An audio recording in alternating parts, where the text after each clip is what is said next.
할렐루야. 11월 2일 수요일 새벽입니다. 예수의 이름으로 찬양 올려드리겠습니다. 예수의 이름으로 나는 일어서리라. 주가 주신 능력으로 나는 일어서리라. 원수가 날 향해 와도 쓰러지지 않으리. 주가 주신 능력으로 주가 주신 능력으로 주가 주신 능력으로 일어서리. 오늘 하나님께서 주시는 은혜의 말씀은 다니엘서 6장 말씀이 되겠습니다. 구약성경 다니엘서 6장 말씀 중에서 26절과 27절을 봉독해 드리겠습니다.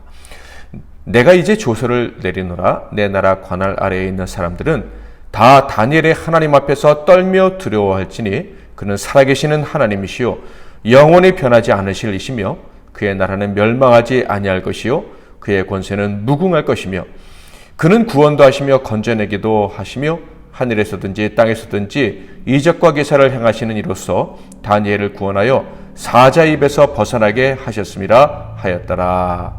아멘. 오늘은 놀라운 일들과 사자굴, 놀라운 일들과 사자굴이란 제목으로 하나님 말씀을 상고하겠습니다. 다니엘서 6장은 너무나도 유명한 내용이 기록되어 있는 장이죠. 곧 다니엘이 사자굴에 들어갔으나 살아나온 이야기가 기록되어 있는 장입니다. 그런데 6장을 읽어보면 다니엘이 사자굴에서 살아나왔다는 이야기만 놀라운 것이 아님을 알 수가 있어요. 즉 사자굴 이야기 말고도 다른 놀라운 일들이 가득하다라는 것이죠. 그 첫 번째는 1절과 2절에서 확인할 수가 있습니다. 다리오가 자기의 뜻대로 고관 120명을 세워 전국을 통치하게 하고 또 그들 위에 총리셋을 두었으니 다니엘이 그 중에 하나이라. 이는 고관들로 총리에게 자기의 직무를 보고하게 하여 왕에게 손해가 없게 하려 함이었더라. 바벨론 제국을 무너뜨린 메데바사의 왕 다리오가 행정조직을 새롭게 만들었다 하는 것이죠. 자, 그런데 이렇게 행정조직, 즉 통치제도를 새로 짜면서 멸망한 나라의 인재를 총리로 삼았다라는 거예요. 바벨론의 총리였다가 물러나 있는 80세가 넘은 사람을 새로운 제국의 총리로 삼았다. 참으로 놀라운 일이 아닐 수가 없겠죠. 어떻게 이런 놀라운 일이 일어날 수 있었을까? 개국공신도 아닌 자가 처음부터 최고의 자리에 앉게 된다? 이렇게 한 이유를 찾아본다면 성경에는 그 이유가 없기 때문에 우리가 여러 가지 가정들을 해볼 수밖에 없는데요. 첫 번째로는 벨사살 왕 때 벽에 쓰인 글을 해석한 하나님의 사람이 바로 다니엘이다라는 이야기를 들었기 때문에 이런 인재를 놓칠 수 없다라고 썼을 가능성이 있겠습니다. 그런데 제 생각에 다리오가 메대 사람이거든요. 그리고 느부갓네살의 아내 아미티스 역시 메디아 사람이었습니다. 메데나 메디아나 같은 말인데요. 고대 세계 7대 불가사의 중에 하나가 공중정원입니다. 이것은 느부갓네살이 메대의 그 고향의 산을 그리워했던 그의 아내를 위해서 지은 특별한 정원이에요. 아주 놀라운 정원이죠. 그래서 7대 불가사의에 속한 그런 정원인데요. 당연히 제 생각에 이 공중정원을 만들었을 때 총리가 다니엘이었을 거예요. 벨사살의 아내도 다니엘을 존경했던 것으로 볼 때 다리오가 이미 다니엘을 존경하고 있었을 가능성이 높다 이렇게 여겨집니다. 그래서 그를 등용한 것이 아닌가라는 생각이 드는데요. 그럼에도 불구하고 새로운 나라에 망한 나라의 왕을 섬기던 자를 세운다. 이것은 놀라운 일입니다. 기적과 같은 일이라고 밖에 할 수가 없겠죠. 하나님이 다니엘을 위해서 행하신 아주 특별한 일이다 라고 여겨집니다. 여기서 참고로 다리오와 고레스의 관계에 대해서 좀 설명을 해드렸으면 하는데요. 바사 제국, 그러니까 페르시아죠. 페르시아의 초대 왕은 고레스로 알려지고 있습니다. 그런데 갑자기 다리오가 등장을 하는 거예요. 우리는 바사왕 고레스 원년에 칙령을 내려 예루살렘 성전을 재건하라고 했다. 그래서 1차 포로 교환이 일어났다라는 것을 알고 있습니다. 그러니까 바사 제국의 첫 번째 왕은 고레스다라는 거예요. 바벨론을 무너뜨리고 새로운 제국의 왕은 그러므로 당연히 고레스가 되어야 되지 않나라는 생각을 할 수가 있습니다. 그런데 새로운 제국의 왕이 다리오라고 하니까 좀 이해가 안 되는 것이죠. 어떤 학자는 다리오가 고레스일 것이다 라고 주장을 하기도 합니다. 완전히 틀리다고 할 수가 없어요. 왜냐하면 정확히 확인하기가 힘들기 때문에. 그런데 일반적으로 받아들여지는 주장은 이렇습니다. 다리오는 고레스의 외삼촌이었는데 고레스가 메데 바사로 불리는 나라, 그러니까 페르시아 제국, 바사 제국이 본격적으로 시작하기 전에 과도기적인 나라의 왕으로 자기 삼촌을 예우해서, 즉 다리오를 예우해서 잠깐 왕으로 세웠다라는 거예요. 그리고 본격적으로 바사 제국이 시작될 때 자기 자신이 일대 왕으로 올랐다. 이렇게 보는 것이 정설에 가깝습니다. 그러니까 바벨론 멸망 후 바사 제국이 시작되기 전 과도기적 나라였던 메데 바사 제국의 왕이 다리오였으며, 이 다리오가 행정조직을 새롭게 만들면서 이때 3명의 총리 중에 한 사람으로 다니엘을 세웠다라는 거예요. 자, 그런데 3절을 보면 이 3명의 총리 중에서도 다니엘이 더 뛰어나서 특별하게 인정을 해줬다라는 것을 알 수가 있습니다. 다니엘은 마음이 민첩하여 총리들과 고관들 위에 뛰어남으로 왕이 그를 세워 전국을 다스리게 하고자 한지라. 이를 통해서 다니엘을 향한 왕의 신뢰가 얼마나 대단했는지를 짐작할 수가 있습니다. 특히 2절에 보면 이런 제도를 만들었던 이유가 왕에게 손해가 없게 하기 위함이다, 이렇게 기록되어져 있거든요. 그러니까 왕의 입장에서는 다니엘은 지혜로운 사람일 뿐만 아니라 아주 정직해서 왕의 모든 것을 잘 지켜줄 수 있는 사람이라 여겼기 때문이다. 그러니 정말로 신뢰했던 사람이라고 밖에 볼 수가 없겠죠. 게다가 이런 왕의 생각은요, 주관적인 것이 아니었어요. 객관적인 것으로 누구도 부정할 수 없는, 다니엘은 정말로 신실하고 지혜롭고 정직한 사람이다라는 거죠. 개국공신도 아니고 메데 바사인도 아닌 자가 총리가 된 사실로 인해서 질투하던 사람들조차도 부정할 수 없는 사실이었다라는 거예요. 4절, 이에 총리들과 고관들이 국사에 대하여 다니엘을 고발할 근거를 찾고자 하였으나 아무 근거 아무 허물도 찾지 못하였으니 이는 그가 충성되어 아무 그릇됨도 없고 아무 허물도 없음이었더라. 이 또한 놀라운 일이었는데요. 이렇게 높은 지위에 있으면서 수많은 이권과 연결될 수 있는 사람이 아무런 흠을 찾을 수 없었다. 아무런 흠을 발견할 수 없는 완전한 사람이었다. 그러므로 이 사람의 도덕성은요, 그 누구도 따라올 수가 없는 것이었죠. 자, 그런데 사람의 마음에 시기심이 발동하기 시작하면 제어하기가 참 어려운데 다니엘을 시기했던 무리가 그랬습니다. 다니엘을 제외한 모든 고관들에게 시기심이 발동해서 그것이 폭주하기 시작했습니다. 그래서 다니엘을 죽이려는 계략을 세웠는데 흠이 없자 다니엘이 하나님만을 섬긴다는 사실을 약점으로 삼기로 했습니다. 5절, 그들이 이르되 이 다니엘은 그 하나님의 율법에서 근거를 찾지 못하면 그를 고발할 수 없으리라 하고, 그들은 자신들이 낸 이 아이디어에 만족하면서 왕에게 나아가 사악한 계획을 이야기합니다.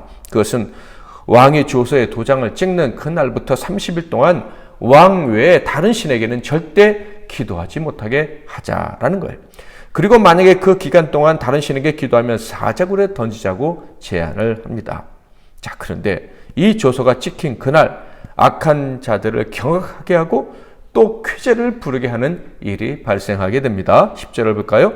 다니엘이 이 조서에 왕의 도장이 찍힌 것을 알고도 자기 집에 돌아가서는 윗방에 올라가 예루살렘으로 향한 창문을 열고 전에 하던 대로 하루 3번씩 무릎을 꿇고 기도하며 그의 하나님께 감사하였더라. 다니엘은 죽음을 조금도 두려워하지 않고 사자굴에 던져지는 것 따윈 개의치 않겠다라는 태도로 변함없는 기도를 하나님께 올려드린 것입니다. 게다가 그가 기도하는 모습은 어땠습니까? 윗방에 올라가서 창문을 열고 하루에 3번씩 하는 그런 기도였습니다. 즉 자신을 시기하여 죽이려 하는 자들에게 이제 잡아가라고 한 것과 같은 거예요. 원수들은 이때에도 기도한다는 사실에 경악했을 것입니다. 그러나 한편으로는 그들의 계획에 성공했다는 사실에 쾌재를 불렀겠죠. 믿음의 길을 걸어가면요, 원수들은요 두려워하면서도 미워합니다.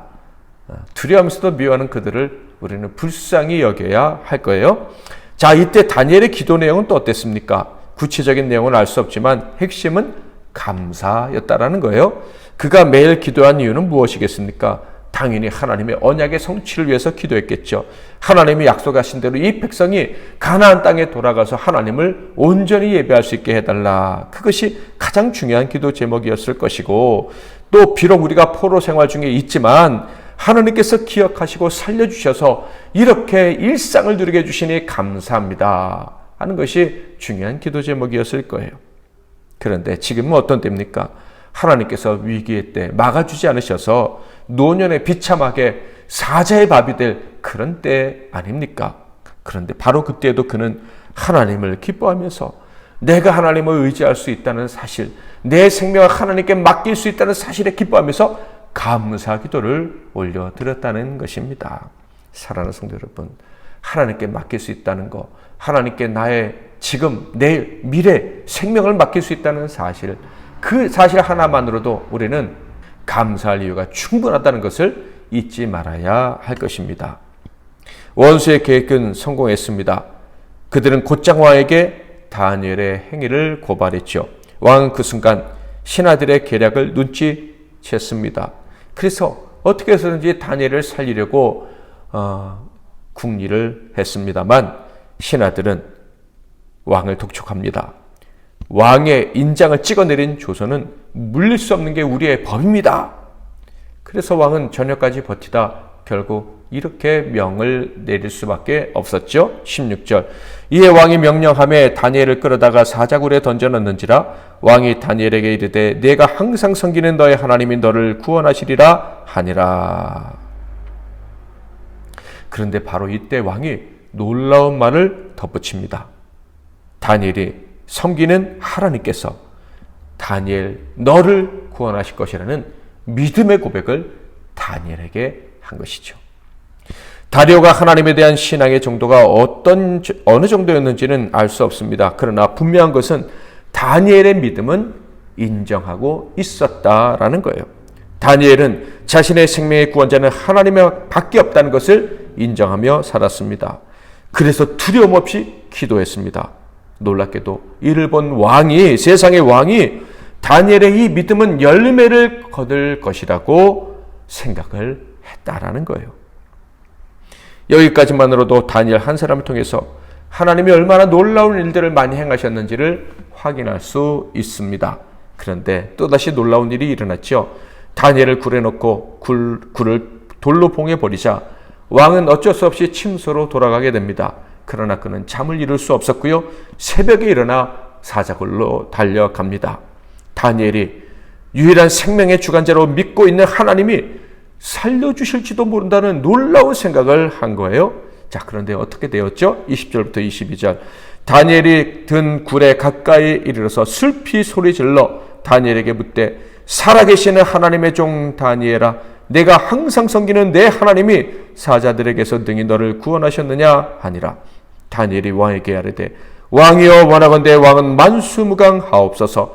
나의 하나님이 이미 그의 천사를 보내어 사자들의 입을 봉하셨으므로 사자들이 나를 상해하지 못하여 싸우니 이는 나의 무죄함이 그 앞에 명백함이 오며 또 왕이여 나는 왕에게도 해를 끼치지 아니하였나이다 하리라.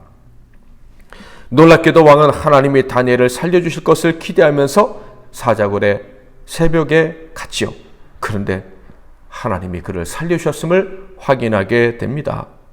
연약한 믿음이었지만 그의 믿음이 성취됐다는 감격을 느꼈을 거예요.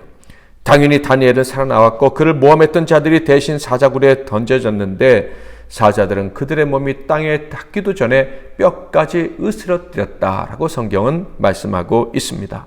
이 모든 일이 끝난 후 다리오는요, 과거 느부갓네살 때처럼 조서를 내렸습니다. 이 또한 놀라운 일이죠. 그리고 그 조서의 핵심은요, 다니엘의 믿음, 곧 생명의 주관자 만물에 통치하는 하나님 한 분뿐이시다라는 것이었어요.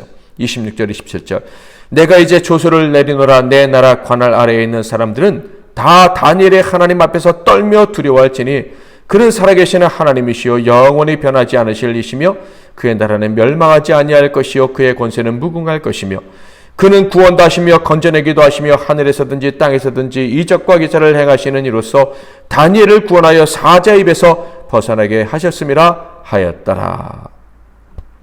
사랑하는 성도 여러분, 성경을 통해서 하나님께서 우리에게 요구하시는 것은 많거나 대단한 것이 결코 아닙니다. 하나님께서 우리에게 원하시는 것은 믿음입니다. 오직 하나님만 의지하면 살 수 있대, 영원히 살 수 있다는 믿음입니다. 믿기만 하면 그 믿음 때문에 죽음을 이기고 영생을 누릴 뿐만 아니라 이 땅에 사는 날 동안 하나님이 도우시는 놀라운 일들을 계속해서 경험하게 될 것이다 라는 거예요. 믿음을 하나님께 보여드립시다. 특별히 위기의 때, 이해관계가 걸렸을 때 그때 하나님께 믿음을 보여드림으로 우리의 삶에 하나님의 구원하심의 역사가, 하나님의 구원하심으로 나타난 놀라운 일들이 가득할 수 있기를 축복합니다. 이 시간에 말씀 붙잡고 기도하시고 승리하시는 하루 되시기를 주님의 이름으로 축복합니다. 제가 먼저 잠깐 기도하고 여러분이 이어서 기도하십시오. 살아계신 하나님 아버지, 믿음으로 사는 자들에겐 하나님이 계속해서 놀라운 구원의 역사를 행하시는 것을 오늘 말씀을 통해 확인하고 용기를 얻게 해주시니 감사합니다. 오늘 새벽에도 우리의 삶, 우리의 생애, 우리의 생명을 주관하시는 분은 오직 하나님 한 분뿐이심을 믿음으로 고백하는 저희들의 고백을 기쁘게 받아 주시옵고 우리의 삶에 오늘 그리고 내일 놀라운 일들이 가득하게 하옵시며 우리 주변에 있는 모든 사랑하는 이들과 우리의 원수들까지도 하나님이 행하신 놀라운 일들을 보고 회개하는 역사가 일어나게 하옵소서. 예수 그리스도의 이름으로 기도하옵나이다. 아멘.